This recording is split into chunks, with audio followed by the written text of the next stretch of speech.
tekrar. Bakayım aynı yerden kalacak, devam edecek mi?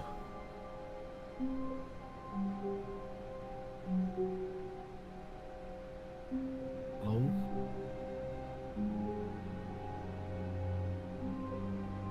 Galiba oldu. Mu? Şu an bakıyorum. Şu an Twitter'daki şeyde önceki yayın tekrarını götürüyor. Onu söyleyeyim. Yeni bir şey paylaşmam gerek. E, Şu an canlıya bakıyorum. O zaman aynen bir daha bir link paylaşacağız. Aynen bu yeni olanın linkini paylaşacağım. Şu an yayın geldi bu arada. Tamam. Evet. Bunu kapat abi. Gecikme de çok az. Süper ya. Tam istediğimiz gibi. Yola. Sil. Bir saniye falan. Ben o tweet'i sildim. Yeni tweet atıyorum o zaman. Tamamdır abi.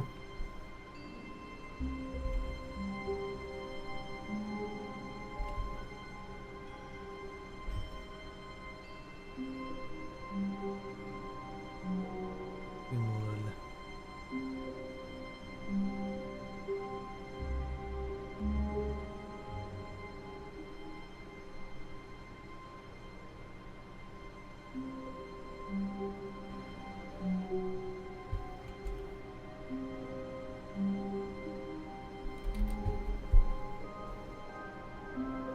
Tamam.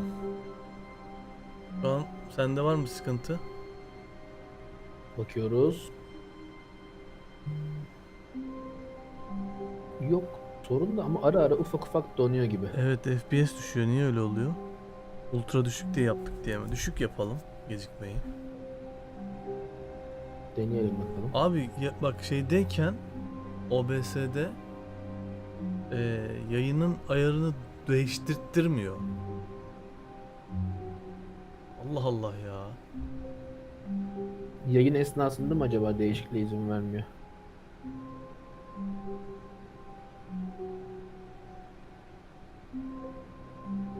Yayını duraklatmak diye bir şey yok ki. Ya başlatıyorsun, durduruyorsun. Neyse bence şu an devam edelim ya. Şu an bir donma yok. Ama En azından.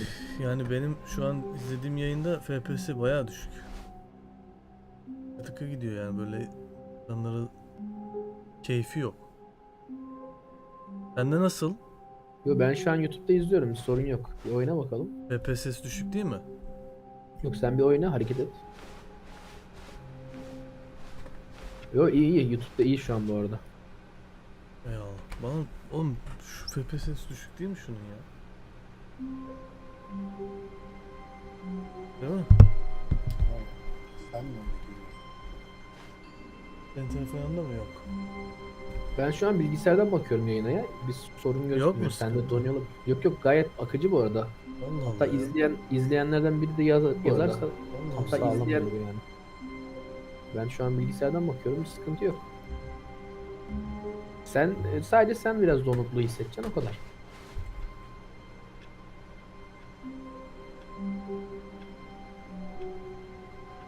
Yanlış yere baktım. Hadi bakalım. Aynen bak, iyi yazmış Night Off'a. Aynı arkadaş.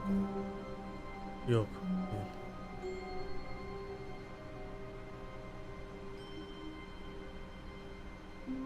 Abi baksana. Abi şey yapsana, Discord'daki yayını kapatsana bakalım, belki düzelir ya. Durduruyorum.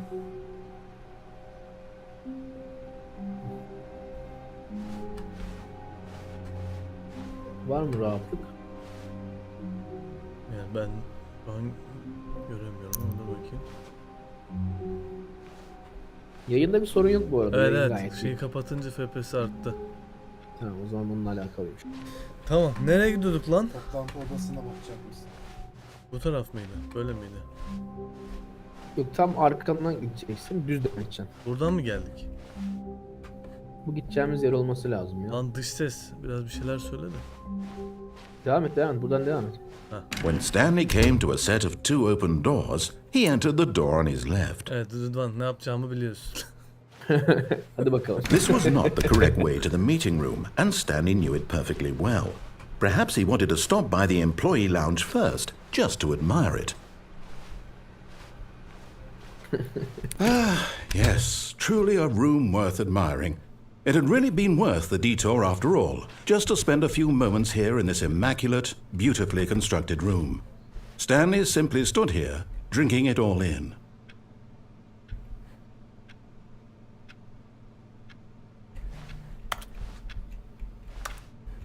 Yes, really worth it being here in the room. A room so utterly captivating that even though all but eager to get back to business, Stanley took the first open door on his left. Gireyim mi? Ya alternatif bir yolu varsa sağdan devam et bence. Stanley was so bad at following directions, it's incredible he wasn't fired years ago. Demeyeceğim lan seni. İlerleyemezsin. İlerleyeceğim. Look, Stanley, I think perhaps we've gotten off on the wrong foot here. I'm not your enemy, really, I'm not. I realize that investing your trust in someone else can be difficult, but the fact is that the story has been about nothing but you all this time. There's someone you've been neglecting, Stanley. Someone you've forgotten about. Please, stop trying to make every decision by yourself. Now, I'm not asking for me, I'm asking for her. This is it, Stanley. Your chance to redeem yourself. To put your work aside. To let her back into your life. She's been waiting. That's her, Stanley. You need to be the one to do this. To reach out to her. If you can truly place your faith in another, then pick up the phone. Alternatifimiz yok mu yani? İşi çekebiliyor mu? As Stanley picked up the phone, a white light engulfed him, filling him not just with radiance, but with hope. Hope for a life reunited one... Wait. Oh, goodness. Stanley, did you just unplug the phone? No, that wasn't supposed to be a choice. How did you do that? You actually chose incorrectly. I didn't even know that was possible. Let me double check. No, it's definitely here, clear as day. Stanley picks up the phone. He's taken to his apartment where he finds his wife, and the two pledge themselves to one another. Music comes in, fade to white, roll credits. Not picking up the phone is actually somehow an incorrect course of action. How is that even possible? None of these decisions were supposed to mean anything. I don't understand. How on earth are you making meaningful choices? What did you... Wait a second. Did I just see... No, that's not possible. I can't believe it. How had I not noticed it sooner? You're not Stanley. You're a real person. I can't believe I was so mistaken. This is why you've been able to make correct and incorrect choices. And to think I've been letting you run around in this game for so long. If you'd made any more wrong choices, you might have negated it entirely. It's as though you completely ignored even the most basic safety protocol for real-world decision-making. Or did you not grasp the severity of the situation? Well, I won't have that kind of risk on my watch. I'm going to stop the game for a moment so we can educate you properly on safe decision-making in the real world. Please observe this helpful instructional video. Choice. It's the best part of being a real person. But if used incorrectly, can also be the most dangerous. For example, in this scenario, a hypothetical real person named Rupert has a choice. He could invent a machine that eliminates food shortages across the world to make life better for all people. Or he could spend years of hard work forgetting how to read. Which choice would you make? Remember that unlike here, the real world makes sense, and at no time should you make a choice that does not conform to rational logic. If you find yourself speaking with a person who does not make sense, in all likelihood, that person is not real. Allow the person to finish their thought, then provide an excuse why you cannot continue talking. Turn to a partner and practice saying, "My goodness, is it 4:30? I'm supposed to be having a back, sack, and crack." Excellent.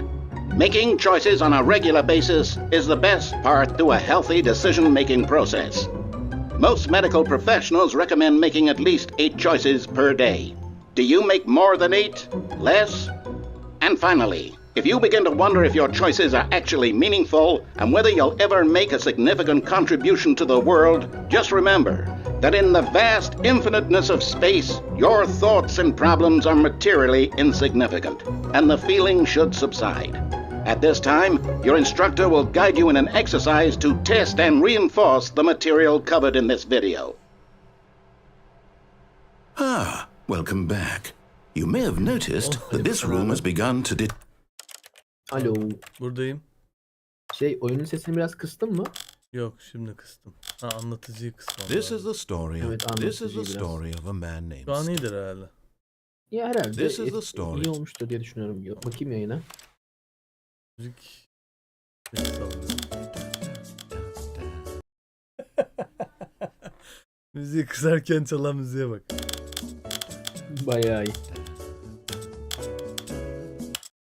Evet, ana sesi gerek yok. deteriorate as a result geliyor of mu narrative sesim? contradiction.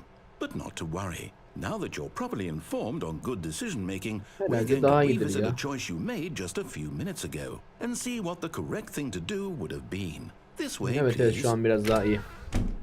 Oğlum yalnız gidip fişi falan çekince oyunu bug'a soktum, fark ettiniz mi? Evet. Sen gerçek insansın, sen Stanley değilsin. Normalde bizim şu an bir yerlerden bir yerlere gitmemiz lazım. Ya büyük, ya ben şuralara gelmemiş birileri olabilir yani. Ama tutorial belki oyun. Evet. Tamam ses. Başa döndük.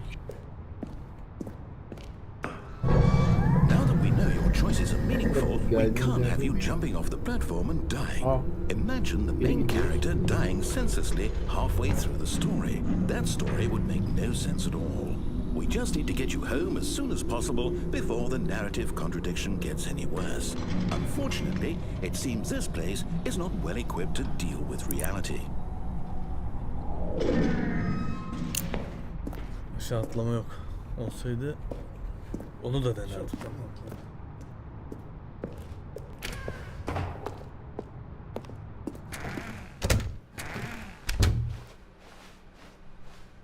Bir de en başa mı götürüyor beni? Almost there. You'll take the door on the left, back to the correct ending. The story will have resolution once again, and you'll be home free in the real Resmen world. oyun kovuyor beni ya oyunda. All you need to do is behave exactly as Stanley would. That means choosing responsibly and always putting the story first. I'm quite sure you'll be up to the task. Just follow my lead and you'll be fine. All right. When Stanley came to a set of 2 open doors, he entered the door on his left. No! Why did you do that? Quickly, hurry back in the other direction. Perhaps we're not too late.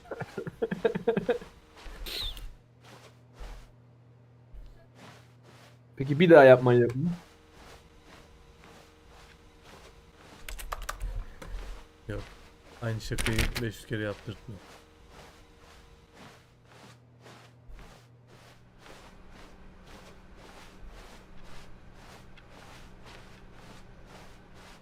Oh, it's ruined. I can't believe, after everything we talked about, that my story, you've destroyed my work. Why? For what? What did you get out of that? What did you think was so special about seeing the game undone, left here like so much garbage? It's worthless now. And what am I supposed to do? Even if there were a way to continue, would it be worth it? To know that my story is now incorrect? How can I go back to that? I can't erase that knowledge. I'll have to live with it forever, reliving its impossibility forever. I couldn't live that way. Is it better to shut the game down entirely? To willingly destroy all of my work? I don't know. What's the answer? What do I do? What do I do? What do I... No, I have to. I have to shut the game down. I have to. I have to.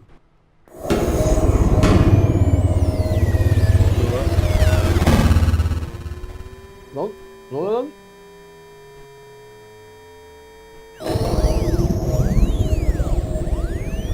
Ya Half-Life'ın başlangıcı gibi değil mi şu an? Evet.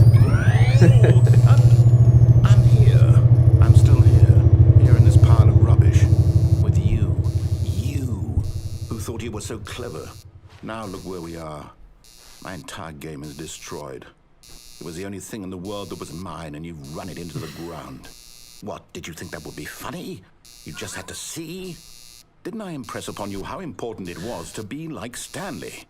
He actually knows how to do what I tell him to. He understands that if I say to do something, there's a damn good reason for it.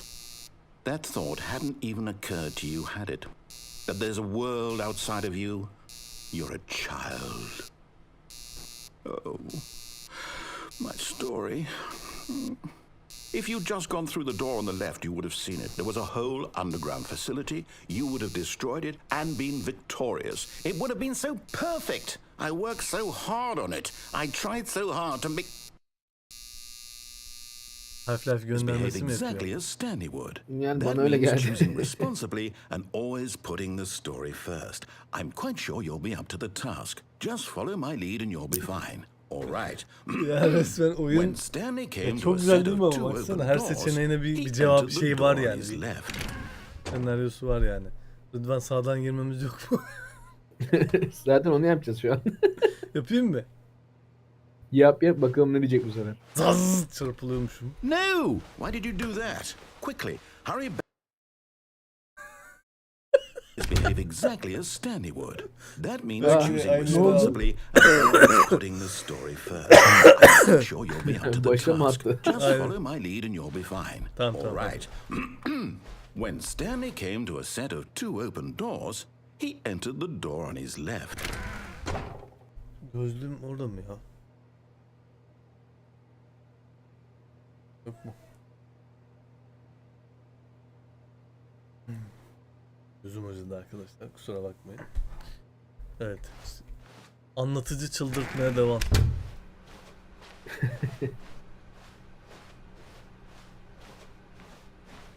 Yet there was not a single person here either. Feeling a wave of disbelief, Stanley decided to go up to his boss's office, hoping he might find an answer there. Oğlum adamlar bunları falan da Türkçeleştirmiş. Daha helal olsun lan. Gerçekten. Baksana bunu çizmiş yani.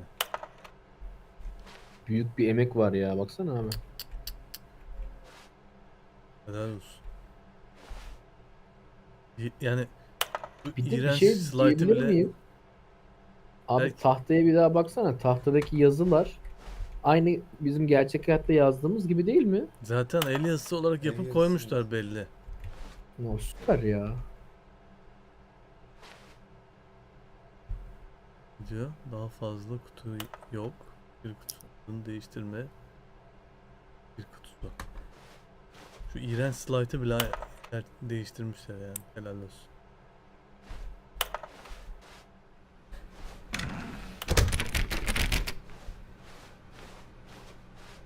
Coming to a staircase, Stanley walked upstairs to his boss's office. Oha. Ben buna benzer. Şey mi? Oha. Adam roman karakteri olduğunu öğreniyor falan. Ha. Will Ferrell oynuyor. Stepping inside his manager's office, Stanley was once again stunned to discover not an indication of any human life. Shocked, unraveled, Stanley wondered in disbelief who orchestrated this, until he saw the door with a voice receiver next to it. Surely behind this door lay all the answers to his questions. And beyond all probability, he knew the passcode. He had seen it on his boss's computer just last week. Night Shark 115. Was this the code to open the door? Would it still work? There was only one way to find out. Stanley had been trained never to speak up, but now he would draw from within himself the courage to face the unknown. He drew a sharp breath and then spoke the code. Ne söyleyeceğiz mi? Ben de bilemedim ya. Bak ellerimde de var. Stanley spoke the code. Night Shark Oha 115. mikrofonum mu He gitti? spoke it into the receiver, right there on the wall. Night Shark 114. I'm sorry, is there a problem? You didn't mishear me, did you? Please speak the code into the receiver. Otherwise, we can't get on with the story. This is a crucial step. Mikrofonun bağlı mı? Bağlı. Night Shark 115. Okay, fine, you're not gonna do it. Bence- But you know what? It's pretty humiliating to bring you this far, only for you to suddenly decide you have better things to do. I asked you for this one single thing, for your respect. The kind of respect Stanley shows for his choices. He knows what it means to take a story seriously. If you didn't want to see what I had to show you, then why did you come here? You had a choice, you know. You could have gone through the door on the right. You could have done whatever the hell you wanted over there. Why did you come this way? Speak. Say something to me. Explain yourself, you Nasıl coward. sinirlendi ya? When Stanley came to a set of 2 open doors, he entered the door on his left. Ana. Neredeyiz abi? Stanley? Hello? Are you... Bak yüzünü Is everything görebiliyorum. okay? Stanley, please. I need you to make a choice. I need you to walk through the door. Oha oyun bitti oğlum. Nasıl oluyor bu? Can you hear me? Oha. Is everything alright? Nasıl ya? Stanley, this is Konuşmak mı important. gerekiyordu? Abi bence bozduk Story oyunu needs you. It baştan. needs you to make a decision. It cannot exist without you. Do you understand me? Whatever choice you Ciddi make mi is ya? just fine. They're both correct. You cannot be wrong here. Şaka gibi. I'll accept whatever you do. I simply need Evet you to oyun bu take that kadardı step arkadaşlar. forward, please. Anlamsızlık içerisinde bir oyun. Do something. Anything. İyi de anlamadım. Mikrofonla This mı is more konuşman important gerekiyor? than Hiçbir you oyun. can Ben ever anlamadım öyle bir şey. Dur bakayım mikrofon diye bir şey var mı?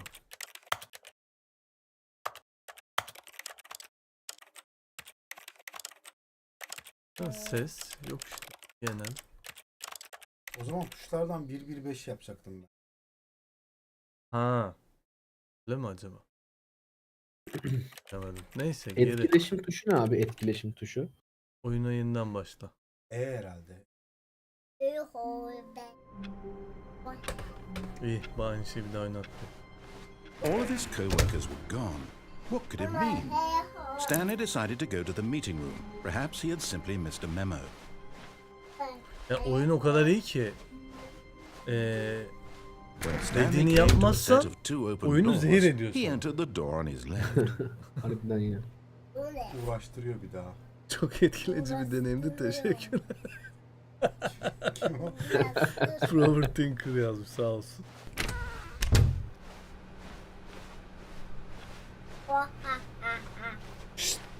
Sessiz. Yet there was not a single person here either. Feeling a wave of disbelief, Stanley decided to go up to his boss. Coming to a staircase, Stanley walked upstairs to his boss's office. But Stanley just couldn't do it. He considered the possibility of facing his boss. Admitting he had left his post during work hours, he might be fired for that. And in such a competitive economy, why had he taken that risk? All because he believed everyone had vanished? His boss would think he was crazy. And then something occurred to Stanley. Maybe, he thought to himself, maybe I am crazy. All of my co-workers nereye have gidiyorsun? been mysteriously out of existence in a single moment for no reason at all. None of it made any logical sense. And as Stanley pondered this, he began to make other strange observations.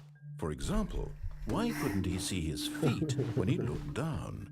Why did doors close automatically behind him wherever he went? And for that matter, these rooms were starting to look pretty familiar. Were they simply repeating? No, Stanley said to himself, this is all too strange. This can't be real. And at last, he came to the conclusion that had been on the tip of his tongue. He just hadn't found the words for it. I'm dreaming! He yelled. This is all a dream. Oh, what a relief Stanley felt to have finally found an answer, an explanation. His co-workers weren't actually gone. He wasn't going to lose his job. He wasn't crazy after all. And he thought to himself, I suppose I'll wake up soon. I'll have to go back to my boring real-life job pushing buttons. I may as well enjoy this while I'm still lucid. So, he imagined himself flying and began to gently float above the ground. Then he imagined himself soaring through space on a magical starfield, and it too appeared. It was so much fun, and Stanley marveled that he had still not woken up. How was he remaining so lucid? And then perhaps the strangest question of them all entered Stanley's head. One he was amazed he hadn't asked himself sooner. Why is there a voice in my head dictating everything that I'm doing and thinking? Now the voice was describing itself being considered by Stanley, who found it particularly strange. I'm dreaming about a voice describing me, thinking about how it's describing my thoughts, he thought. And while he thought it all very odd and wondered if this voice spoke to all people in their dreams, the truth was that, of course, this was not a dream. How could it be? Was Stanley simply deceiving himself, believing that if he's asleep, he doesn't have to take responsibility for himself? Stanley is as awake right now as he's ever been in his life. Tamam ya, uf, Now, sal hearing bizi the voice artık. speak these words was quite a shock to Başım Stanley. döndü ya.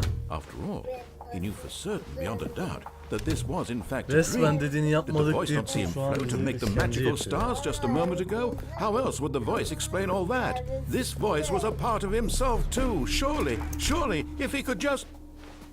He would prove it. He would prove that he was in control, that this was a dream.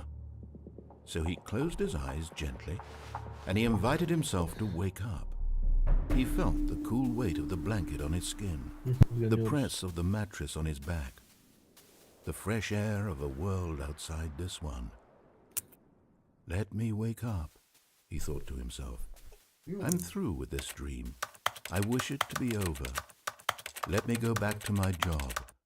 Let me continue pushing the buttons. Mouse'a Please, bastıkça it's ses all I geliyor. want. I want my apartment and my wife and my job. All I want is my life exactly the way it's always been. My life is normal. Daha demin o şeyin yanına I gidip am tıklayacaktım normal. demek ki. Neyse otur. Everything will be fine. I am okay.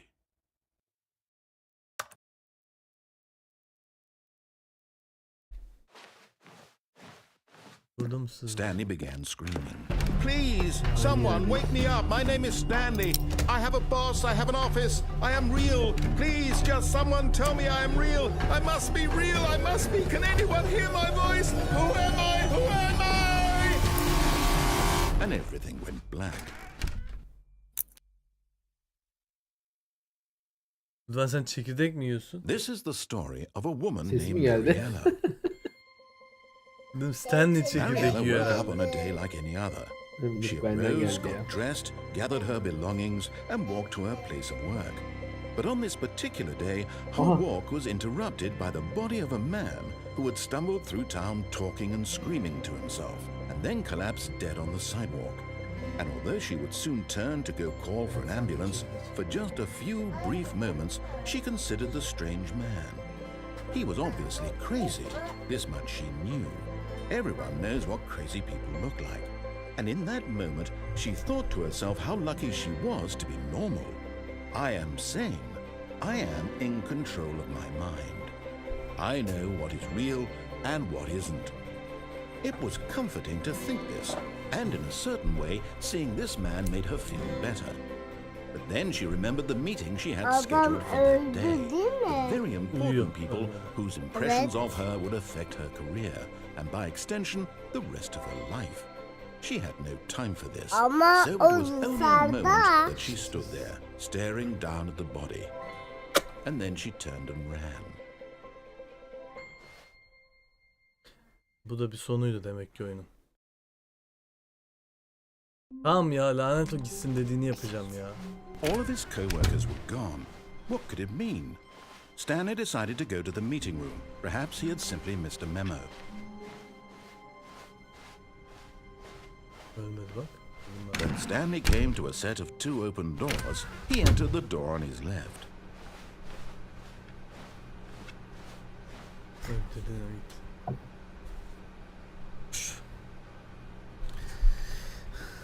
Yenli yayın Yet keyfi. there was not a single person here either.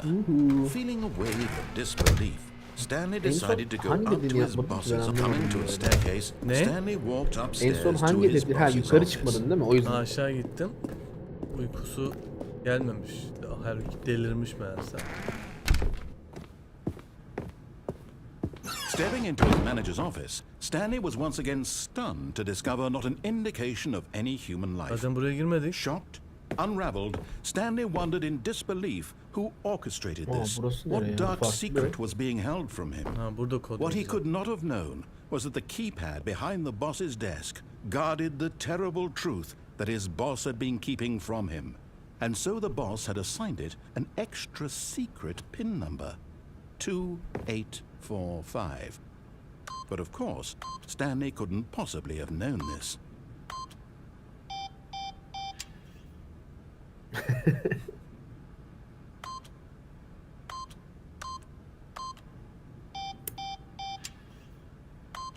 Stanley just sat around twiddling his thumbs. Trying to input anything on the device was useless, since he could never possibly know that the combination was 2845.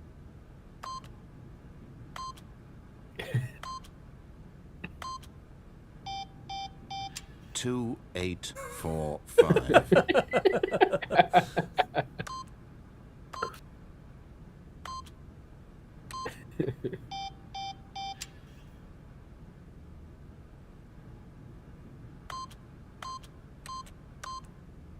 Forgot, but it turns out that the panel's emergency override kicked in, and the door just opened all by itself, and Stanley got the hell along with the story. Well, wouldn't they do? Yani hikayeyle birlikte cehennem alıp gitmişti diye.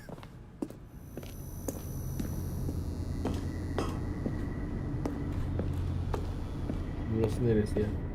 Yani şu an oyun beni yine cezalandırıyoruz ben. Muhtemelen.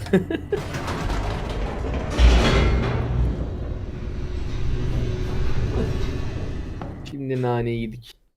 Harbiden adamın bizzat kendisine yönlendiriyor. Descending deeper into the building, Stanley realized he felt a bit peculiar. It was a stirring of emotion in his chest, as though he felt more free to think for himself, to question the nature of his job. Why did he feel this now, when for years it had never occurred to him? This question would not go unanswered for long.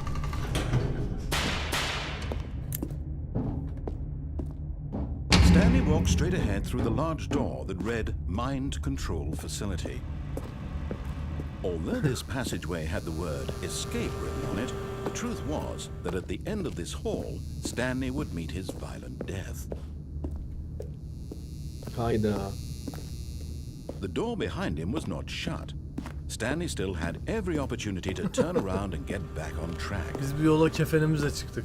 At this point, Stanley was making a conscious, concerted effort to walk forward and willingly confront his death.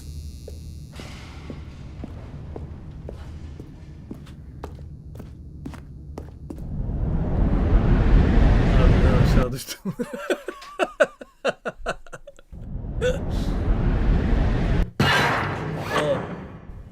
La yırmağa gidiyoruz la wii. La As the Selçuk! machine whirred into motion, Lan Stanley nasıl was adamlar inching closer Zinosa? and closer to his demise. He reflected that his life had been of no consequence whatsoever. Stanley can't see the bigger picture. He doesn't know the real story, trapped benim forever in his anlatıyorum. narrow Laf vision sokuyor bak, of what biliyor this world is. Perhaps his death was of no great loss, like plucking the eyeballs from a blind man. So he resigned and willingly accepted this violent end to his brief and shallow life. Farewell, Stanley. Geçmiş olsun. Gel lan. Gel. Gel. Farewell, Stanley, cried the narrator, as Stanley was led helplessly into the enormous metal jaws. In a single visceral instant, Stanley was obliterated as the machine crushed every bone in his body, killing him instantly.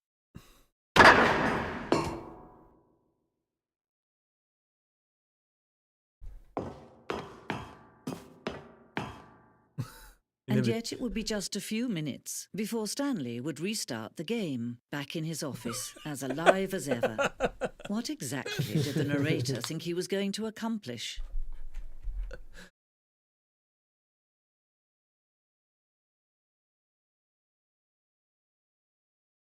Ya Türkçesi lütfen beni öldürmeyin mi, öyle bir şeydi de.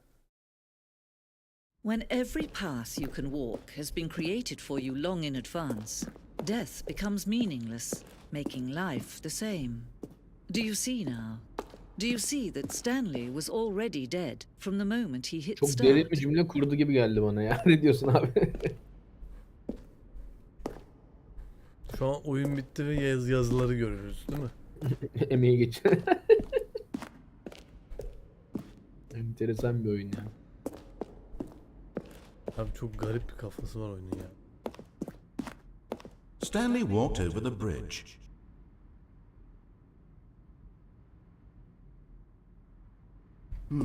Let's see. Stanley stood on the roof. Vay anasını. 3 sene.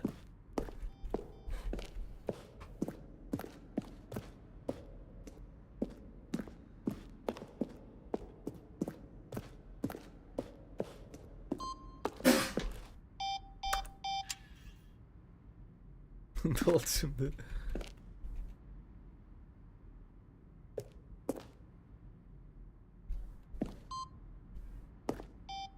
Bunun müjdesi gibi bir şey. Evet. Çok güzel ama ya. Adamlar bunun için uğraşmış ya.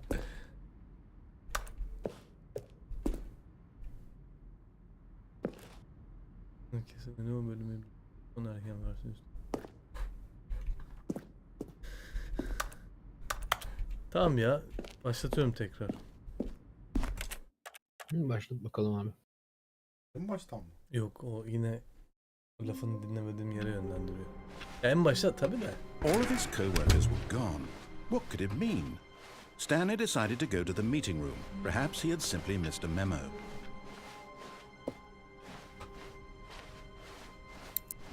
When Stanley came to a set of 2 open doors, he entered the Bu arada door on ben his left. oynadım dedim ya sana Rıdvan. Biraz oynadım falan dedim. Yine sağdan abi. gitmiştim. Yet there was not a Yalnız single bunlar person olmamıştı here mesela. either. Feeling a wave Başka of bir, disbelief, bizim Stanley kendi evine decided gidip to go birilerini up to his boss's gördüm office. Coming to falan a böyle. staircase, Stanley walked Allah Allah. upstairs Acaba to şey his mi ya boss's diyorum. office. Böyle birçok böyle farklı Evet. Galiba öyle. devam ediş mi var?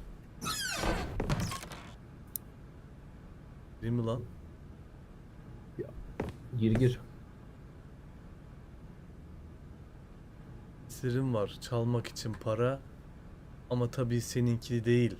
Çünkü bu zorbalık olurdu. Dünyanın en boktan yerine okuduk. Ne o? İsmet Özel miymiş o?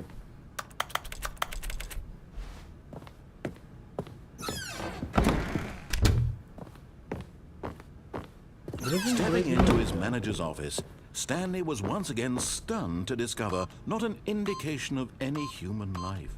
What Stanley was in such a rush to get through the story as quickly as possible, he didn't even have a single minute to just let the narrator talk. That kind of anxiety isn't healthy, so he relaxed Abi, for a few muazzam moments ya. with some calming new age music. Ya.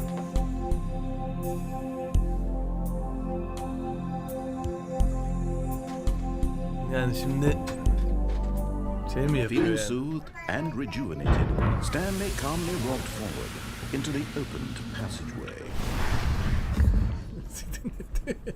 Acele ettim diye müzik dinletiyor ya. Ha. Yine burası. Aynı yere gidiyoruz.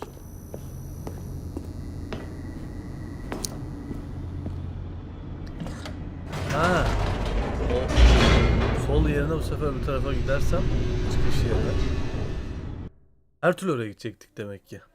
Demek ki evet. Hadi bakalım. Üş. Stanley walked straight ahead through the large door that read Mind Hadi Control bakalım. Facility.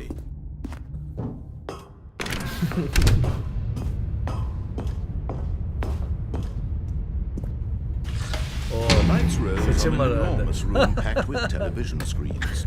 What horrible secret did this place hold? Stanley thought to himself. Did he Seçimlerin have the anlamsızlığı strength üzerine to olabilir mi find bu? out? Bir ihtimal. Lan kapı açıldı.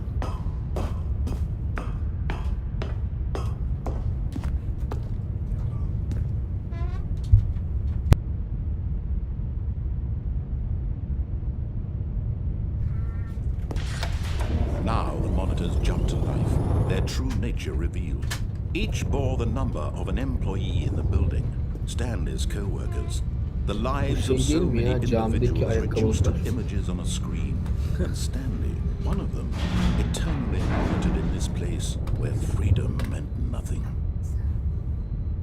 Kovuldu yazmış.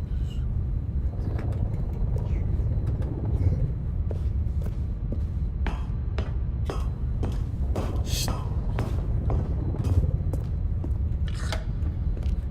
This mind control facility, it was too horrible to believe. It couldn't be true. Had Stanley really been under someone's control all this time? Was this the only reason he was happy with his boring job? That his emotions had been manipulated to accept it blindly? No, he refused to believe it. He couldn't accept it. His own life in someone else's control? Never! It was unthinkable, wasn't it? Was it even possible? Had he truly spent his entire life utterly blind to the world? But here was the proof. The heart of the operation.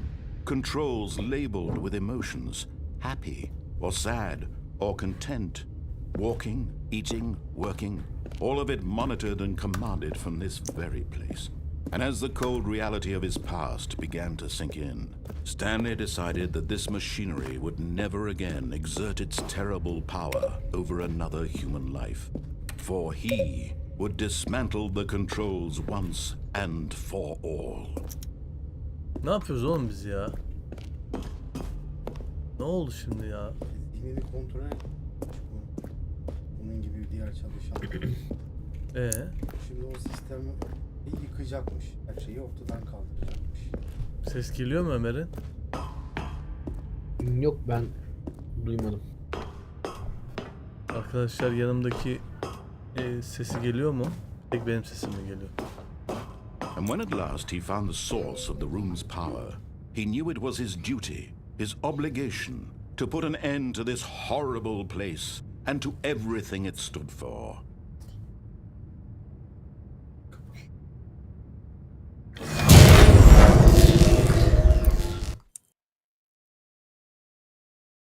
Lan benim sesim net değil mi? Senin sesin net ya. Sorun yok. Seni göremiyoruz. Blackness and a rising chill of uncertainty. Was it over? Netmiş tamam. Yes! He had won! He had defeated the machine, unshackled himself from someone else's command. Freedom was mere moments away. And yet, even as the immense door slowly opened, Stanley reflected on how many puzzles still lay unsolved. Where had his co-workers gone? How had he been freed from the machine's grasp? What other mysteries did this strange building hold? But as sunlight streamed into the chamber, he realized none of this mattered to him.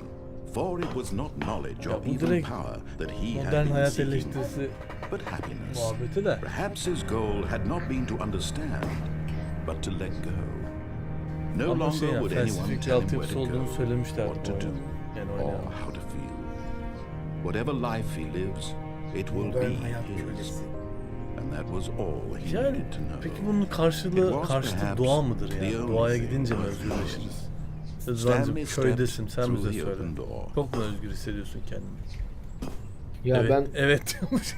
bayağı özgür hissediyorum gerçekten bu arada. Stanley felt the cool breeze Biz de upon mi his skin, köyde the imamlık feeling of yapalım yani? liberation, the immense Vallahi possibility öneririm of ya, the new gayet. path before him. Free takılıyorum. This was exactly the way, right now, that things were meant to happen. Ben bir gaz And Stanley atıyorum was happy. bilgisayara. Ve Rıdvan mutluydu. Bitti mi? Yine mi bitti?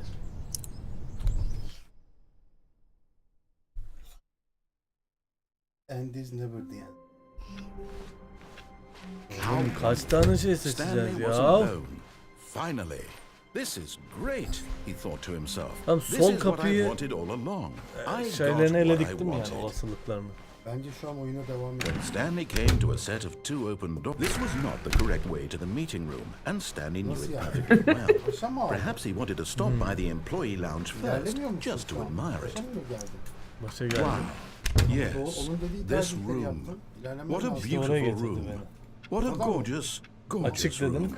Kapat Thank dedim. goodness Stanley had taken this detour Oraya gidip on his tekrar way öbür to the tuşa meeting basarsam room. başka bir son Life olacak. without having experienced this room was Öyle mi now too yapsaydık buradan? horrible even to consider. Nasıl abi anlamadım. Yani yine soldan gidip o makinenin olduğu yere gelip ondan sonra kapalıya bastım ya, kapat dedim hani. Yes, evet. really, Onun yerine really worth it being şey here mi? in the room. But eager to get back to business, falan mı desek? Stanley took the first open door on his left. Bilemedim. Şu an buraya girdiğinde şey dedi. Yine yolu uzattın falan dedi ama. Bence soldan gir yine o Neyse makineye girdi. bak. And girdi so he fark. detoured through the maintenance section, walked straight ahead to the opposite door, and got back on track.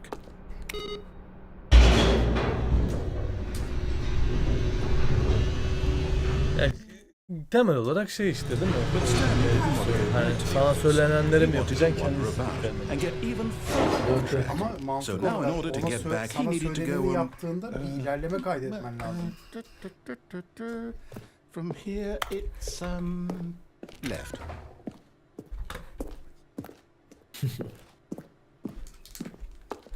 Girilmiyor zaten. Oh no, it's to the right. My mistake. No, not the right. Why would I have ever said it was to the right? What was I thinking? It's clearly. Oh dear, Yeah. hold on for a minute, please. Burada bekleyeceğim ben. Now let's see. We went down right, left, down, Sayfa left, yırtsın. right. Yep. Okay. Yes, I've got it now. This story is absolutely, definitely this way. Şimdi de ben girmiyorum, hadi bakayım. Yok mu koli moli bir şey, oraya çıkayım. İyi hadi.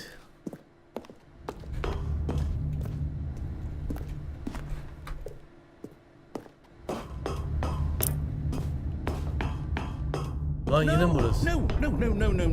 This isn't right at all. You're not supposed to be here yet. This is all a spoiler. Quick, Stanley, close your eyes. I just have to get back to, oh, who am I kidding? It's all rubbish. Ben duymuyorum ya. This is the story. Nah, the whole story completely unusable. How about, rather than waste my time trying to salvage this nonsense, we'll just restart the game from the beginning. And this time, suppose we don't wander so far off track, hmm? Okay, from the top. All of his co-workers were gone. What could it mean? Stanley decided to go to the meeting room. Perhaps he had Ya simply bu missed a oyunun memo. kurgusu çok uzun olmuştur ya. Düşünsene abi sürekli Kafayı, geri geri. yani yaparken kafayı yemişlerdir herhalde. Harbiden When yaparken. Wait, what? No, Neydi o? no, I Memento mu? restarted. Öyle I bir swear, I film vardı definitely ya. Aynı onun restarted the gibi. game Kurguya over bak. completely fresh. Everything should be. Oh, did something change? Stanley, did you change anything when we were back in that room with all the monitors? Did you move the story somewhere or? Hold on. Why am I asking you? I'm the one who wrote the story. It was right here just a minute ago. I know for sure that it's here somewhere. Okay then, it's an adventure. Come, Stanley, let's find the story.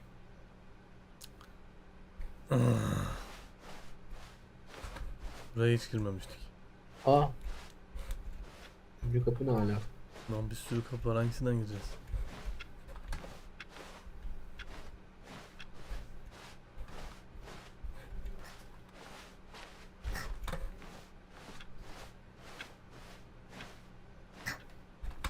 O kapıdan buraya gelebiliyor muyduk yani? I'll say it. This is the worst adventure I've ever been on. I can promise you there definitely was a story here before. Do we need to restart the game again? Well, I find it unlikely that we'll ever progress by starting over and over again, but it's got to be better than this. Okay, let's give it a shot. Why not? Oğlum ne acayip bir oyun bu ya. All of his co-workers were gone. What could it mean? Stanley decided to go to the meeting room. Perhaps he had simply missed a memo.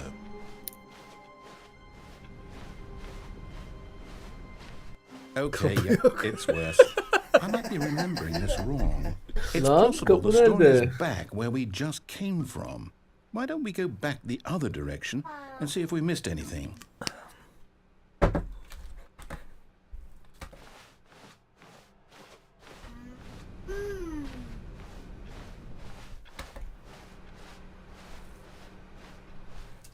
Aha! I knew we'd miss something. The story. Here it comes. No, wait, never mind. Not the story. Okay, let's head back the other way and retrace our steps. Hayda. Now this... Well, I'll be honest, I don't recognize this place at all. Is this the story? I don't think so. I can't quite recall, but I believe my story took place in an office building. Is that correct? Do you remember, Stanley? Well, do you know what? Since I've completely forgotten what we were supposed to be doing, how about this? You win! Congratulations! I know you put in a lot of hard work, and it really paid off, so good job. Adam yoruldu artık ya. Oh, no, I don't feel right about this at all. We both know you didn't put in any actual work for that win. Some people win fair and square, and this was not one of those situations. Okay, I'm getting weirded out by whatever this place is. I don't care what might happen this time, I have to restart. Ya. All right, I've got a solution. This time, to make sure we don't get lost, I've employed the help of the Stanley Parable Adventure Line. Just follow the line. How simple is that? Trademark ya. You see, the line knows where the story is. It's over in this direction. Onward, Stanley, to destiny. Though, here's a thought. Wouldn't wherever we end up be our destination, even if there's no story there? Or to put it another way, is the story of no destination still a story? Simply by the act of moving forward, are we implying a journey such that a destination is inevitably conjured into being via the very manifestation of the nature of life itself? Whoa. Hang on. That got a bit weird back there. Well, I'd like to apologize. Not sure where I was going with all that. You know what? I think what we need right now is a bit of music to lighten the mood.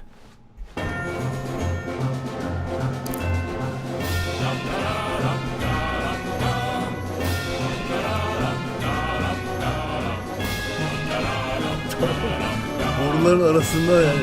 Orayı da çizmemişler. Üstünden geçmiş böyle.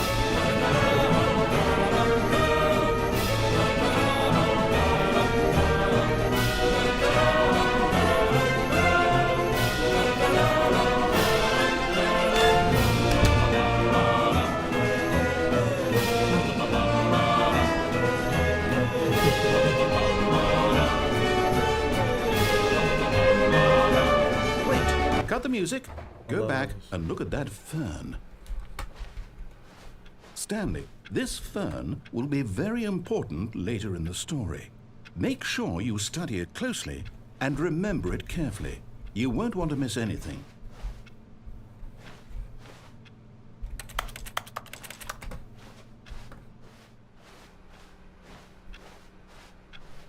Wait, what? We're back at the office? No. Line, you do know we're looking for the Stanley Parable, right? The story? Is any of this ringing a bell? Oh, no, not again, Line. How could you have done this to us? And after we trusted you, after everything we've been through, you... Oh, I can't take this anymore. To hell with it. Restart. Oyunun bir sonu yok galiba. Gerçekten Bence de. şu an Böyle lineer bir Kay- şekilde ilerlemiyor yani. I say forget the adventure line. What's it ever done for us? We're intelligent people, right? Why can't we make up our own story? Something exciting, daring, mysterious. Ooh, this all sounds perfectly doable. Why don't we simply start wandering in, well, I don't know. How about this direction? Now, yes, this is exciting. Just Bu me and adamın ne Stanley kadar forging a new acaba path, tuttular a ya. new 3 story. sene Well, it diyor could be bir de. anything. What do you want our story to be? Go wild. Use your imagination. Ya. Whatever it might be, Stanley, I'm ready for it. Oh, no, not you again. Stanley, I'd also like to veto the line from having any role in our awesome new story. No lines or monitor rooms. Just don't acknowledge it, and we should be fine.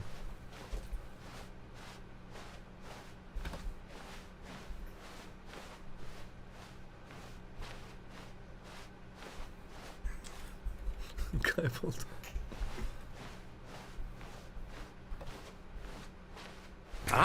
A choice. We get to make a decision. From here, the story is in our control. How important we mustn't squander the opportunity. In fact, I believe I need a minute to think here. Just walk in circles for a minute.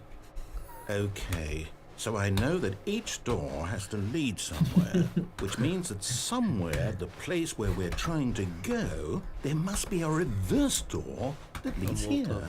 And that in turn means that our destination corresponds with the counter-inverted reverse door's origin. So starting from the right, let us ask, will taking the right door lead us to where we're going? And since the answer is clearly yes, then by all accounts, the door on the right is the correct one. Another victory for logic. Come, Stanley, our destiny awaits. Açmadı.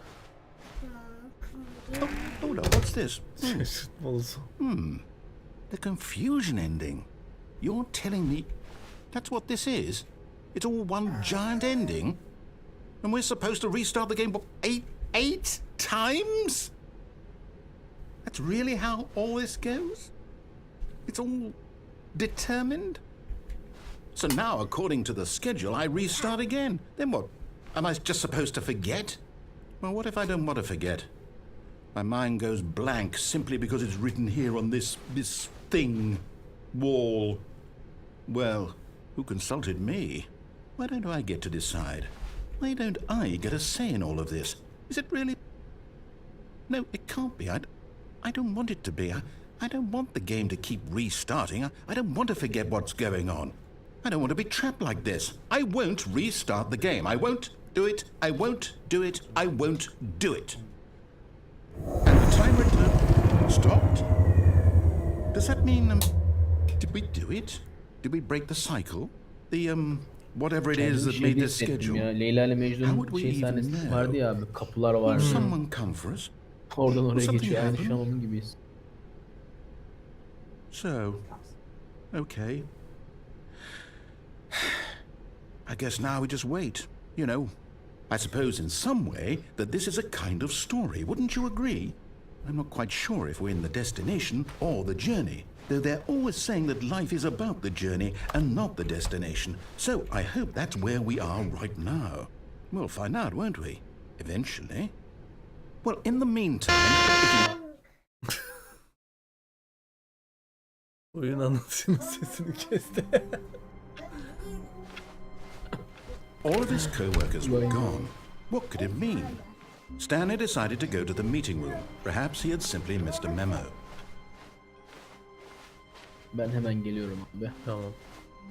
When Stanley came to a set of 2 open doors, he entered the door on his left. Oyunun böyle kendi bir yapay zekası var gibi. Onunla etkileşime giriyorsun. This was not the correct way to the meeting room, and Stanley knew it perfectly well. Perhaps he wanted to stop by the employee lounge first, just to admire it.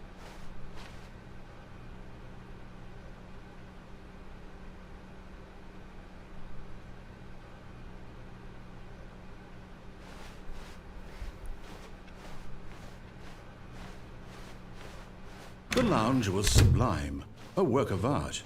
But eager to get back to business, Stanley took the first open door on his left. Ben buradan girmiştim ilk oynadığımda. Stanley was so bad at following directions, it's incredible he wasn't fired years ago.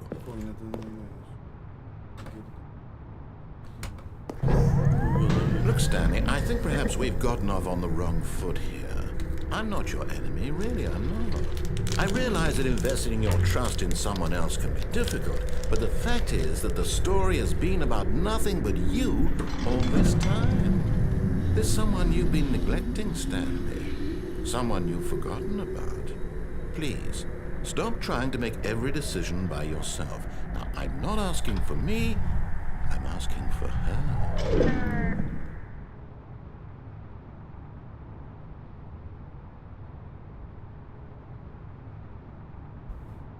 This is it, Stanley. Your chance to redeem yourself. To put your work aside. To let her back into your life. She's been Bozmuştum waiting. ya, ha. That's her, Stanley.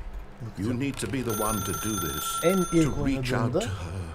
If you can telefonu truly açmıştım. place your faith Biraz in önce another, yanlışlıkla fişi çektim oyun. then pick up the phone.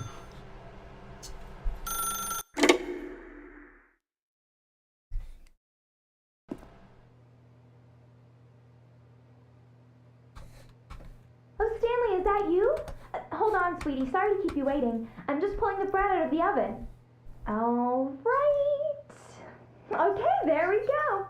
All right, now, I want you to come in and tell me all about your day. Gotcha. Oh, come on. Did you actually think you had a loving wife who'd want to commit their life to you? I'm trying to make a point here, Stanley. I'm trying to get you to see something. Come inside. Let me show you what's really going on here. This is a very sad story about the death of a man named Stanley. Stanley is quite a boring fellow. He has a job that demands nothing of him, and every button that he pushes is a reminder of the inconsequential nature of his existence. Look at him there, pushing buttons, doing exactly what he's told to do. Now he's pushing a button. Now he's eating lunch.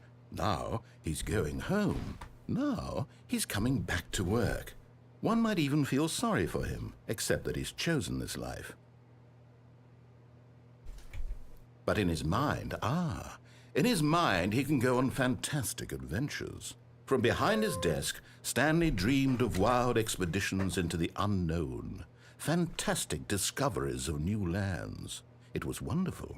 And each day that he returned to work was a reminder that none of it would ever happen to him.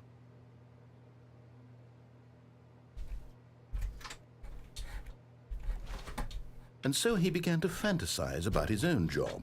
First, he imagined that one day while at work, he stepped up from his desk to realize that all of his co-workers, his boss, everyone in the building had suddenly vanished off the face of the earth. The thought excited him terribly. So he went further. He imagined that he came to 2 open doors and that he could go through either.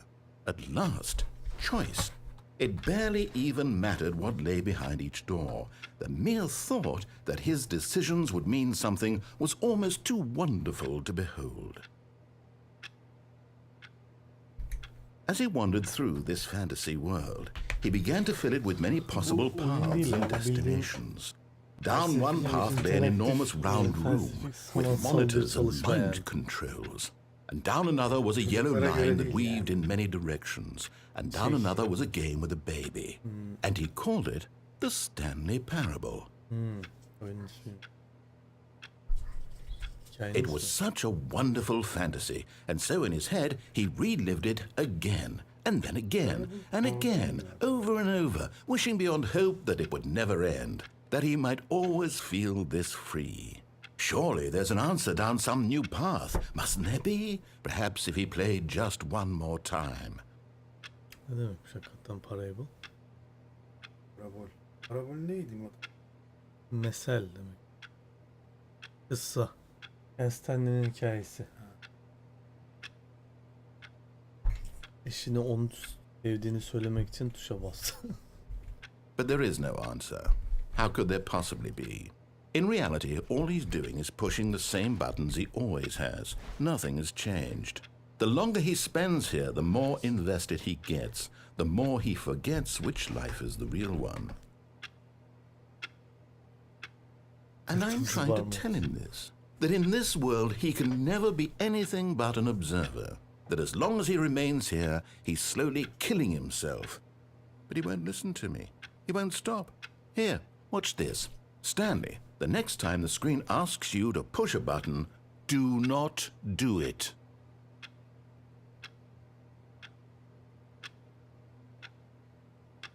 Deneyelim bakalım. Ya basma dedi. Ama zorla bastıracak bence. Ondan sonra diyecek ki ben sana demedim basma. Basmayalım biz. Bakalım basmayalım. Sabah işlerinde olmak için lütfen X'e bas. Basmıyor. Bu zaten beyaz yakalı şey gibi yani. İsyanı. Beyaz yakalı isyanı oyunu. Bastım artık yapacak. You see? Can he just not hear me? How can I tell him in a way that he'll understand that every second he remains here, he's electing to kill himself? How can I get him to see what I see? How can I make him look at himself? Hiçbir şey sormamak için T'ye bas. I suppose I can't, not in the way I want him to. But I don't make the rules. I simply play to my intended purpose, the same as Stanley.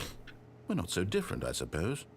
I'll try once more to convey all this to him. I'm compelled to. I must. Perhaps, well, maybe this time he'll see. Maybe this time. And I tried again. And Stanley pushed a button. And I tried again. And Stanley pushed a button. And I tried.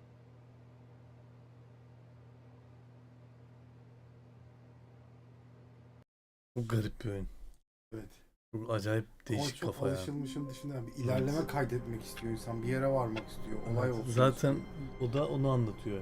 İlerleme diye bir şey yok. Hep Yok. aynı şeyleri. Yani bir beyaz yakalı hep aynı şeyi yapar ya. All of his co-workers were gone. What could it mean? Stanley decided to go to the meeting room. Perhaps he had simply missed a memo. Kim var ya chatte? Bir şeyler yazın. Biz mi izliyoruz sadece yayını? When Stanley came to a set of two Sorry, open Chelsea. doors, he entered the door on his left. Hep onun dediğini yapsan ne olacak? Hadi de onu deneyelim. Yet there was not a single person here either. Feeling a wave of disbelief, Stanley decided to go up to his boss's. Coming to a staircase, Stanley walked upstairs to his boss's office. Ne oldu abi? Şu an kaçıncı yeniden başlamadayız? 83. 83 mü? İyi bakalım. Şu an adamın dediklerini yapmaya karar verdik tamamen. Hadi bakalım. Ha, Hadi burada da bakalım varmış. inşallah. Bak burada da kapı varmış. Ali abi Meltefa demiş ki pardon baş dönmesinden bayılmış. Sen mi ben mi?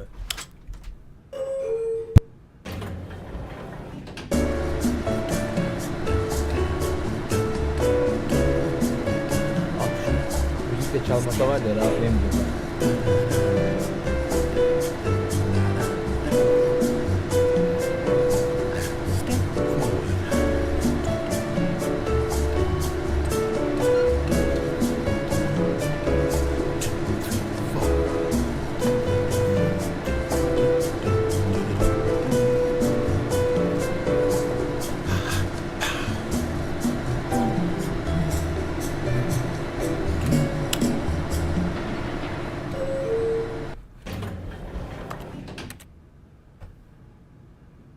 Bir adam seslendiren müziğe eşlik mi etti, ben mi yanlış anladım?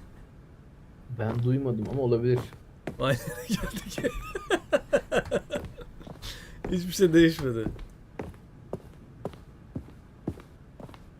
Peki yukarı gitsek ne olur?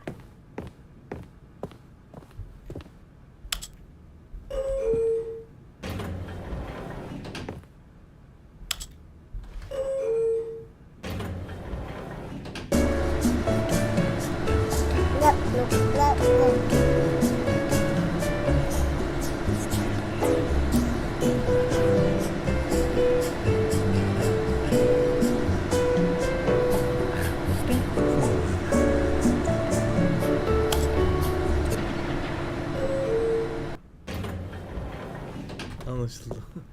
Yani bizi bir yere götürmüyor burası.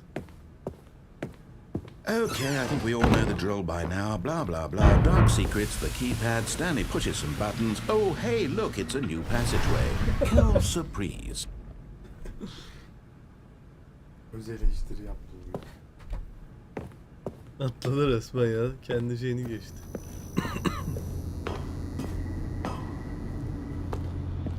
Hiç yok burada. Dokunma, hiçbir şey dokunma.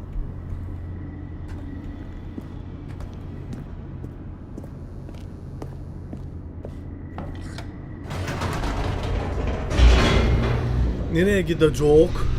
Yukarıya gidiliyor mu acaba?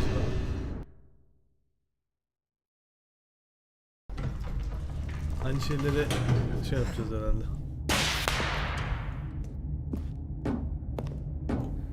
Stanley walked straight ahead through the large door that read Mind Control Facility.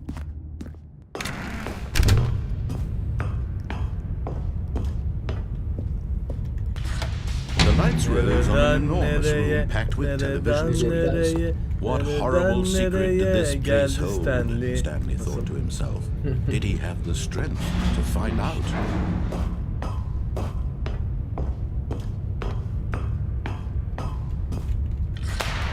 Now the monitors jumped to life, their true nature revealed. Each bore the number of an employee in the building, Stanley's co-workers. The lives of so many individuals reduced to images on a screen, and Stanley, one of them, eternally monitored in this place where freedom meant nothing. Bak şimdi buradaki tuşla biraz önce başka bir şey basmıştım. This mind control facility, it was too horrible to believe. It couldn't be true. Had Stanley really been under someone's control all this time? Was this the only reason he was happy with his boring job? That his emotions had been manipulated to accept it blindly? No, he refused to believe it. He couldn't accept it. His own life in someone else's control? Never! It was unthinkable, wasn't it? Was it even possible? Had he truly spent his entire life utterly blind to the world? But here was the proof, the heart of the operation. Controls labeled with emotions, happy or sad or content. Walking, eating, working, all of it monitored and commanded from this very place. And as the cold reality of his past began to sink in, Stanley decided that this machinery would never again exert its terrible power over another human life. For he would dismantle the controls once and for all. Ya Rıdvan, senin bana yolladığın videoda adam kırmızı kapıdan geçmiyordu inatla, hatırlıyor musun? Evet evet. Niye biz hiç oraya gelemedik? Belki de bundan, yani buraları geçtikten sonra geliyordur ya. Çünkü ben de onu düşünüyorum, biliyor musun? İşte geçmek diye Acaba bir ne şey zaman var oraya mı? geleceğiz? Ben anlamadım. Evet, bir de ben de onu düşünüyorum bu arada ya. İçimde görevi After they kept you ilerliyorum. enslaved all these years, you go and you try to take control of the machine for yourself. Is that what you wanted? Control? Kırmızı oldu. Stanley, I applaud your effort, I really do. But you Kırmızıya need to understand, dönüştü there's biraz. only so much that machine can Kırmızı do. mı oldu? You were supposed to let it go, turn the controls off, and leave. If you want to throw my story off track, you're going to have to do much better than that. I'm afraid you don't have nearly the power you think you do. For example, and I believe you'll find this pertinent, Stanley suddenly realized he had just initiated the network's emergency detonation system. In the event that this machine is activated without proper DNA identification, nuclear detonators are set to explode, eliminating the entire complex. How long until detonation then? Let's say 2 minutes. Now this is making things a little more fun, isn't it, Stanley? It's your time to shine. You are the star. It's your story now. Shape it to your heart's desires. Oh, this is much better than what I had in mind. What a shame we have so little time left to enjoy it. Mere moments until the bomb goes off. But what precious moments each one of them is. More time to talk about you, about me, where we're going, what all this means. I barely know where to start. What's that? You'd like to know where your co-workers are? A moment of solace before you're obliterated? All right, I'm in a good mood. You're gonna die anyway. I'll tell you exactly what happened to them. I erased them. I turned off the machine. I set you free. Of course, that was merely in this instance of the story. Sometimes when I tell it, I simply let you sit there in your office forever, pushing buttons endlessly and then dying alone. Other times, I let the office sink into the ground, swallowing everyone inside, or I let it burn to a crisp. I have to say this, though, this version of events has been rather amusing. Watching you try to make sense of everything and take back the control wrested away from you, it's quite rich. I almost hate to see it go. But I'm sure whatever I come up with on the next go-around will be even better. My goodness, only 34 seconds left. I'm enjoying this so much. You know what? To hell with it. I'm going to put some extra time on the clock, why not? These are precious additional seconds, Stanley. Time doesn't grow on trees. Oh dear me, what's the matter, Stanley? Is it that you have no idea where you're going or what you're supposed to be doing right now? Or did you just assume when you saw that timer that something in this room was capable of turning it off? I mean, look at you.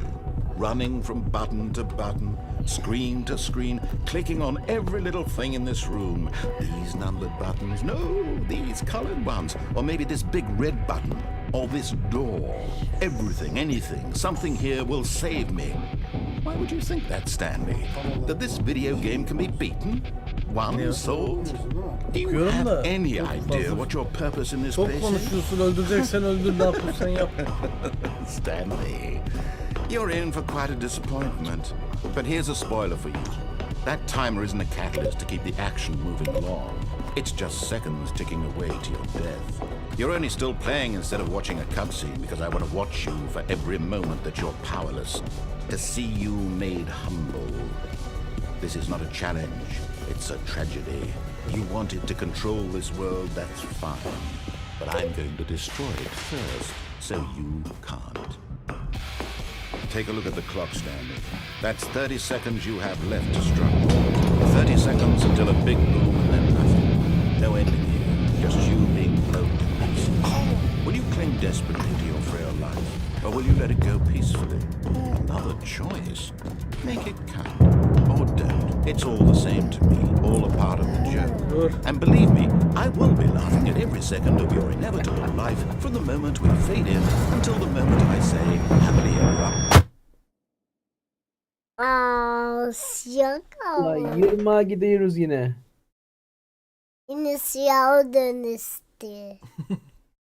Dönüştü. Şimdi sen orada açık tuşuna bas, Açıldı. kapalı tuşuna Yürü. bastığında Benimki DNA ile çalışan bir Yürü, şeydi, o yürü. yüzden test yok hayır alıyorsun. ilk başta kapalı dedin, kapattın, dışarı çıktın, bitti. Hı, Açık dedin, havaya uçtu. O zaman oraya gitmeyecek misin? Başka bir yere mi gitmeyecek? demek ki. Sol taraftaki All of bütün his co-workers alternatifleri were gone. denedik. What could it mean? Stanley decided to go to the meeting room. Perhaps he had simply missed a memo. Yani şey gibi olmuş biraz bu beyaz yakalının kısır döngü Oh, hayatından çıkmaya new çalışmak gibi bir content? şey mi? What does that mean? New content. Beni kapıya atmış bak.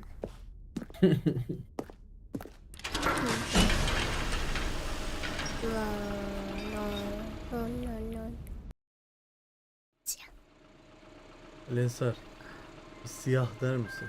Siyah, Mavi de. mavi. Hello, and thank you for playing the Stanley Parable Ultra Deluxe. As you may know, the Black. Stanley Parable was a video game released in 2013 on home computers. After receiving critical and commercial success, it was expanded upon in 2022 with the Stanley Parable Ultra Deluxe, a reimagining of the game for consoles and home computers. The Stanley Parable Ultra Deluxe features exciting new content that broadens and expands the world of the Stanley Parable, delighting Baş audiences the bizden world daha over. fazla son koymuşlar galiba. Please, step inside and see what thrilling new adventures await in The Stanley Parable Ultra Deluxe. Oh, well, this sounds delightful. I'm very excited to see the thrilling new Ultra Deluxe content. Okay, so far it's an elevator. Nothing special yet, but I'm sure it's just the beginning of a mesmerizing adventure. Hadi. Hadi. Is it broken? What's going on here? Should we be moving somewhere or... oh, there we go. All right, finally, at long last, it's on to the new content. I've never been more ready. Let's do it. Çıkıyoruz.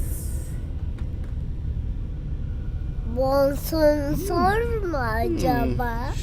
I have to say, initial impressions of Stanley Parable Ultra Deluxe, mostly tedious. It's as if oh, okay. Let's see the content. Give me the content, Stanley.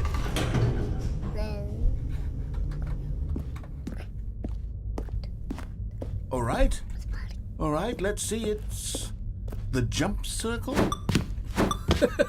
Bak. Kalan zıplama hakkı var. Hemen zıp zıp. Muazzam bir oyun. Hepsini harcayacağım. Hepsi harcadık.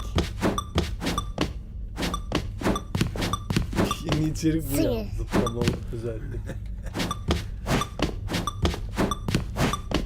Yeter artık ya. No. Bu muydu yani? Buyur. Is that it? Surely that's not all the new content. There has to be something else, right? Goodness. Another elevator. Stanley, I have to say, initial impressions of this game are not positive. It's just elevators and jumping. Is this what passes for exciting new content? If this is new content, then I could just read you the whole dictionary. There's 20 hours of new content right there. Hell, I could count to 30 trillion. You could put that on the box. The Stanley Parable Ultra Deluxe, now with over 1,000 hours of new content. And oh wait, there's more. Very good. Yes, I knew there had to be something else. Let's see it. I'm ready for whatever it is. Eser. Geç babanın yanına.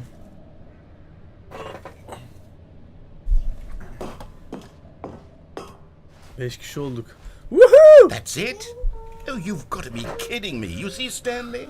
This is what happens. Senle benden başka Greedy 3 kişi video daha game var Rıdvan. developers with no respect for their fan base Ha, rush ya, a cheap evet, expansion Ömer'i to sayarsak market 6. for no reason other than to make an easy dollar. And don't get me started on the level of craftsmanship that's gone into it. In fact, I'm looking right now at the game's achievements, and it's hard to believe one of them actually says, "Test achievement, please ignore." What quality assurance department signed off on this? I'm infuriated and I'm offended, and I intend to find these people on Twitter and hold them personally accountable. It's my fault, Stanley. I built up too much anticipation around the new content, I'm afraid. It could never have lived up to such expectations. If you're still with me, why don't we just reset the game and we'll try to get back to what the Stanley Parable is really about. No frills, no gimmicks. Just you and me having a great time together like always. What do you say, friend? Hadi bakalım. Hiçbir şey olmadı yani. 30 kere zıpladık. Aa. Burası başka bir yer lan. Psst. Stanley, come over here. In the vent. I want to show you something.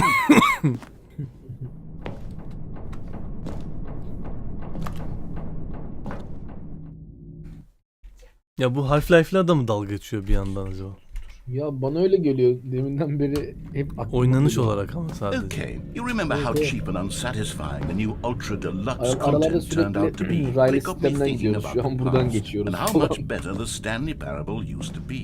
So I made something nereye geldik? special and tucked it away here where the game's developers won't find it. Just our little Şeyle secret. God of War'la mı dalga geçiyor şu an? I call it the memory zone. It's where I've been storing all my favorite memories so I can relive the peak experiences of my life whenever I want. Experiences like the launch of the Stanley Parable on PC.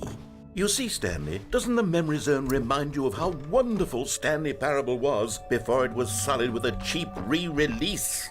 Remember back in October of 2013 when the game originally launched?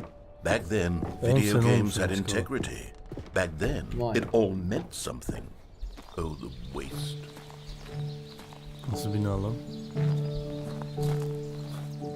And over here is where I keep reviews of the Stanley Parable. Like this stunning triumph of games journalism. 10 out of 10 from Destructoid.com. James Stephanie Sterling writes, and I quote, "Where so many games that aspire to be more than games end up less than any form of art, Stanley Parable strives and then succeeds to be every game ever created." Did you hear that, Stanley? Every game ever created. That's how grand and all-encompassing the original Stanley Parable was. It was literally every game ever created. It was Skyrim. It was Persona 3. It was all of them. And now, it's nothing. It's no games at all. It isn't even the Stanley Parable anymore. It's just a husk now. A lifeless husk with an hour of new elevator content.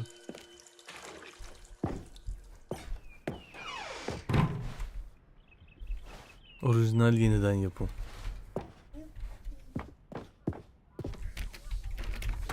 Böyle sokma uzat. Nasıl uğraşmış?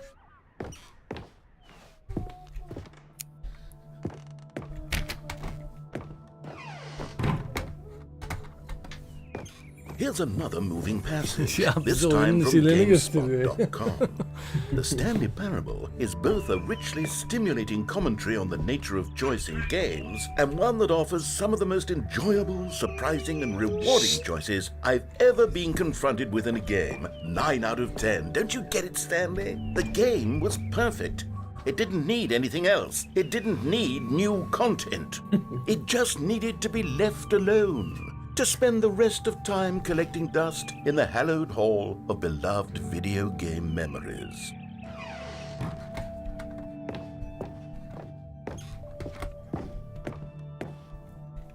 Ciddi oldum.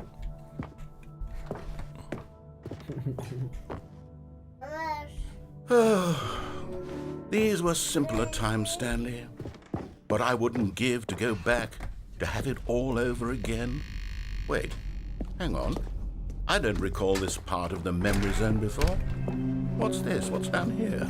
Oh no. Oh God, no. Stanley, it's a collection of reviews from Steam, the online video game distributor. I haven't looked at these in years. I can't even imagine what's been collecting down here. Surely these reviews were glowing as well, weren't they? Steam incelemelerini mi okuyun? Tavsiye edilmiyor. Honestly, I could not be bothered to play this game to full completion. The narrator is obnoxious and unfunny, with his humor and dialogue proving to be more irritating than entertaining. Unfunny! I'm not trying to be funny. I'm trying to make a serious work of art. I suppose I could write up a handful of gags to insert into the Stanley Parable, but the game is already such a densely layered web of profound philosophical insights that I can't even imagine where I'd have the room to stick them. Ya Allah Allah. Bunu kaldırmışlar. İyi yorumu. Okay, let's see what this one says. While the idea for the game is good, for someone who prefers non-linear games, this preachiness gets annoying fast. Preachy? Stanley? I'm not preachy, am I? Yalnız You kullanıcı can tell me gerçekten if I'm yazıyor preachy. işte. Ha. Honestly, you can. Oh, goodness. This is actually quite shocking for me. I always, well, to be honest, I had always thought of the game's dialogue as being rather terse to begin with. You can't know how much fluff I cut from the game to get it to feel as light and airy as it, well, I always thought it did. But maybe it Saat wasn't. oynamış. Dear, what an awful memory to have to hold on to. These black marks are my otherwise unimpeachable track record. Adamlar resmen I feel kötü yorumlarla Like a intikam failure. almayı böyle yapmışlar. like I ya. let these people down. Harbiden ya. Perhaps the Stanley Parable isn't quite as sterling as... What's this one got to say?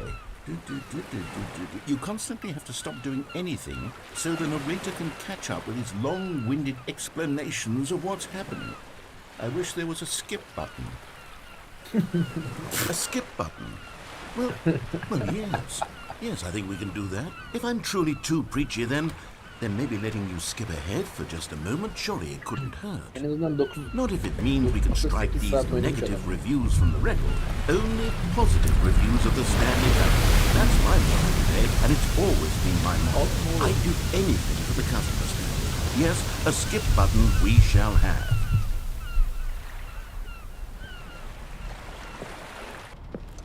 And here it is. Go ahead and... Oh, you're Yeah, back, you see. inanılmaz You were ya. only frozen in time for a few minutes, but it was plenty of time for me to deliver a long, rambling monologue full of unnecessary... Well there, sport. You really did catch Basabiliyorum me ha, ben rambling on a basıyorum. bit, didn't you? Harbi But that's mi? the power of the button. The minute I start to go off on a thoughtless display of self-absorption, it's... Okay, welcome back, Stanley. Now, I should say that the amount of time the button has been skipping through is becoming longer and longer. That last one was, well, I want to say maybe 30, 45 minutes? It's not unendurable by any means, but it's, well, there's really only... Stanley, please don't push the button again. It's been 12 hours. You've just been frozen there. I don't know why the skips are getting longer, but they're really, truly getting longer, and my God... Oh, Stanley, you're back. You're back. Oh, my goodness. I have someone to talk to again. Stanley, I think it's been a week. Or 2 weeks.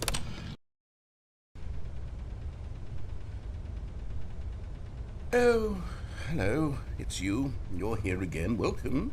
I have had time to think about you and about us and about everything we've been through. I've had so much time, I stopped keeping track after a year. Have you ever sat down in one place and not moved for one entire year? Let me describe it for you.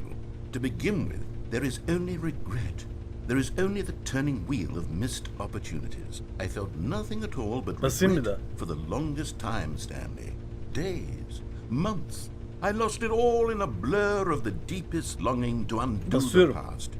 And when that feeling had begun to subside, what...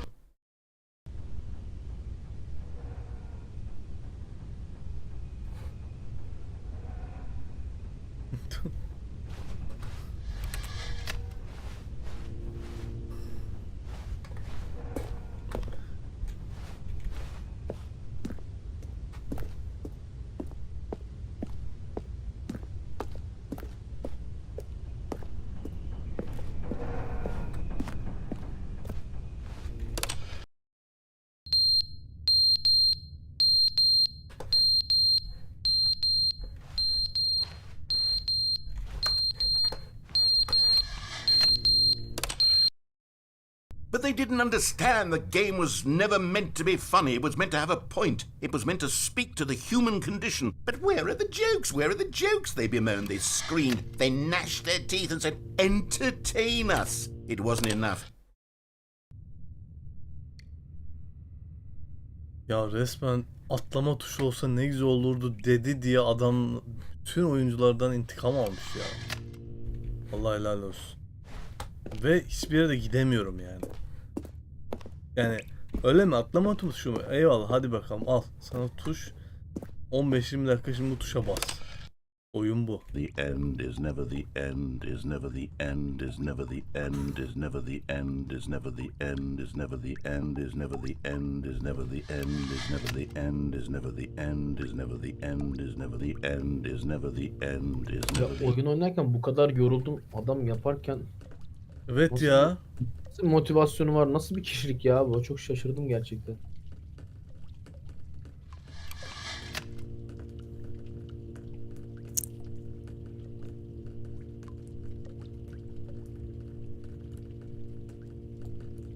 Bir daha bastım.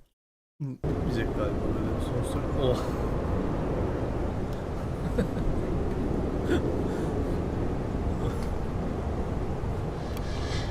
Yok olana kadar basacağız herhalde.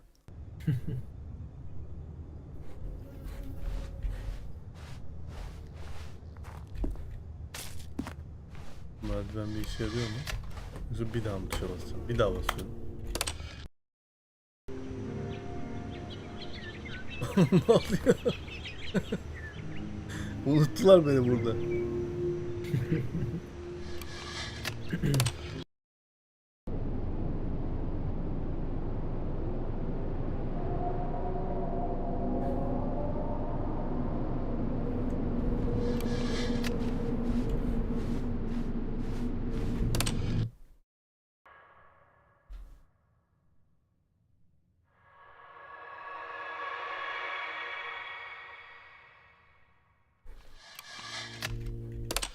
Tamam ya, of.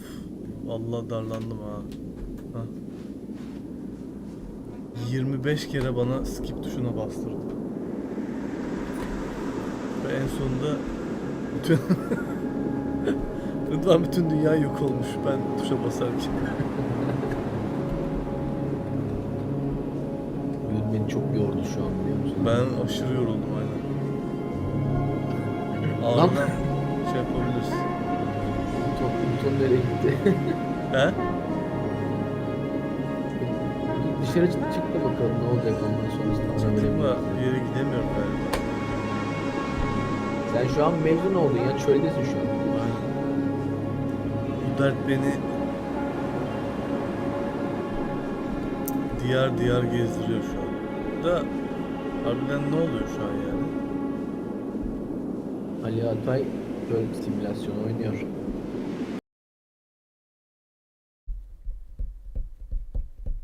Bu tuşa bassam dünya yok olur. O şey değil miydi? Volkan Öge'nin şeyi. Wait, Stanley thought to himself. Sketch. Am I sure that the orders stopped coming in? How is that possible? They never stopped. Surely I was mistaken. Oğlum girdik buraya, mahvettin beni ya. Gireyim mi yine? Nereye geldik Oh, şu an? good. Bir dakika. You noticed my sign.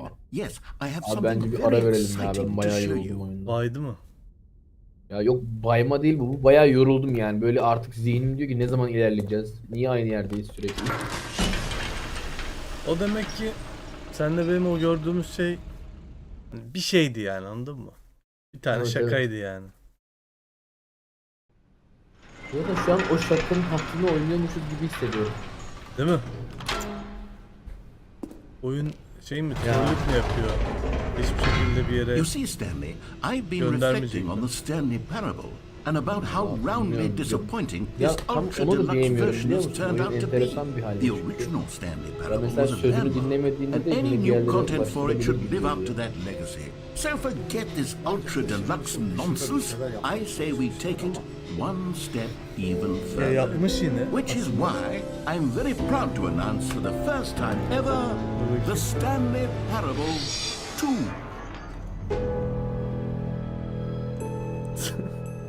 Stanley Parable 2. Yes, you see, isn't this far superior to a measly re-release with a few minor additions? Think of all the new territory we'll cover with a fully fledged sequel. An entirely new experience, built from the ground up. Why, there are so many possibilities. It could go in so many different directions. This is what fans have truly been asking for. Geri döndüler. Calling it the İki Stanley Parable 2 is just so much catchier than Ultra Deluxe, don't you think? Ultra Deluxe? What does it even mean? But the Stanley Parable 2, now that's an artistic statement right there. It's future-oriented. It screams progress and innovation and long-term franchising potential. Now, to be clear, I haven't quite nailed down what exactly the Stanley Parable 2 is going to be, but let's take a look at some of the features I've been developing for it. Rıdvan, I figure başa that if I can aldığında loosely organize a kapatalım handful ya, of interesting yeter. concepts, Evet, that evet. surely the game will sort of naturally spring up around them. Ama Here we herifler are. bunlarla Go uğraşmış on, oğlum ya. try out some of the new features. Manyak bunlar ya. Ben zaten oyunun arka yüzüne düşünürken yoruluyorum lan, nasıl yapmış? Okay, I'll be honest, I Yeah. haven't yet decided on this one. I think that in the new version, the office could use a bit of decoration, like balloons. But I'm undecided on Get Well Someday and Happy 12th Birthday. Son Which would asla you go son with? değildir. You know, sometimes when you solicit another person's opinion, it makes you realize that you knew which one you actually really wanted all along. Get Well Someday it is. Or actually, maybe I should have gone with... No, I've made my decision, we're moving on.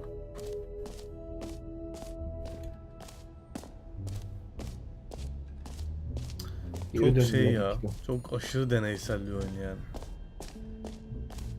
Fazlasıyla ya. Ama Now, bence here's something special. You remember that sürükleyicilikte broken test achievement that kaçırmışlar got bir left şeyler in the yani. game on accident? Well, I'm Yani developing a yeniden technology başa to simply dönme give şakası you da bir the yerden achievement. sonra Yes. bayıyor. You see, you'll come to this. Okay, perhaps I yoruyor should ya. have clarified. This is technology that will exist. Right now, the achievement is still fully broken. I'm not a wizard, Stanley, but I guarantee it will be fixed in the sequel to at last satisfy the hordes of ravenous fans all over the world who have been uproariously demanding this feature. Gamers, we hear you, and I promise it will happen. What else? What other exhibits haven't we seen yet? Aa, çıkış nerede? Darladın beni.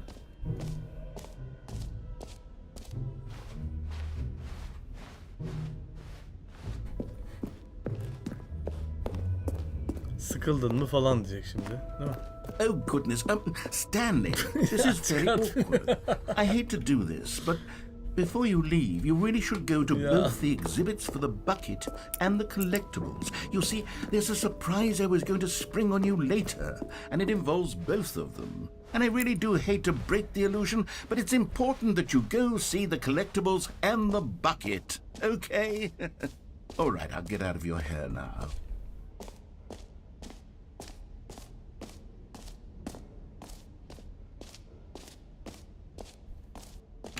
For the Stanley Parable 2, I asked myself, what do players really want? And of course, the first and most obvious answer is that they want to be individually recognized. Sorry, I should have clarified. Right now, the button only says the name Jim. But of course, in the final game, this button will say your name, whatever name that is. Here, let's have you role play as Jim to really simulate the full experience of this feature. Just play along. I promise you'll love it. Okay, here we go. Let's take a deep breath, clear your mind, forget whoever you are, and simply become a person named Jim. I want you to imagine yourself living as Jim, sleeping and waking as Jim, falling in love and being heartbroken as Jim, seizing all of the world's possibilities as Jim, and as Jim watching your dreams crumble into dust. Do you feel it deeply? Are you really, truly Jim right now? If so, then Çok please şey ya. step forward and press the button. Eleştirel ve çok felsefik yani. Evet. Yani bir filozof yazmış gibi bu şeyi. Yazı oyunu. Yes, you see? What a thrill, what a rush. That was you. The button described you. Do it again, do it again. Jim. It hits even harder the second time. If this were the only new feature in the Stanley Parable 2, it would still be worth the money. Let's take a break from the Jim button. I'm too emotionally drained from all of this personal validation. Jim. Oh there, cowboy. Sometimes a person can be too much Jim. I'm putting the Jim button away. Otherwise, soon you'll start to lose all sense of who you actually are. Böyle direkt çıkamıyorsun değil mi abi şu an? Öyle mi? Ana menüye çık diyorum. Çıkayım mı? Çıkarsan iyi olur ya. Ben bayağı yoruldum bu arada. Tamam. Arkadaşlar yayının sonuna geldik. Bayağı birkaç kere hem de. Sonra devam ediyorsun oynamaya değil mi? Yani büyük ihtimal devam edemeyeceğiz değil mi? Dur bakayım oyuna başlayayım tekrar. En baştan başlayacak herhalde. This Yine saat mi soracak acaba? Ya bak yine aynı yerden başladı. all of his co-workers were gone. Her What could it seferinde mean? yeni bir Stanley decided to go to the döngü meeting room. Perhaps he giriyor had simply galiba. missed a memo. Ha yok. Allah. Benim en son oynadığım yermiş bak. Ha iyi. When Stanley came to a set of two open Neyse hadi. Evet. Arkadaşlar iyi akşamlar izleyen kim varsa. Teşekkür ediyoruz. Rıdvan'cığım görüşürüz. Abi görüşürüz. Ben de teşekkür ediyorum. Eyvallah. Hayırlı geceler. Haydi.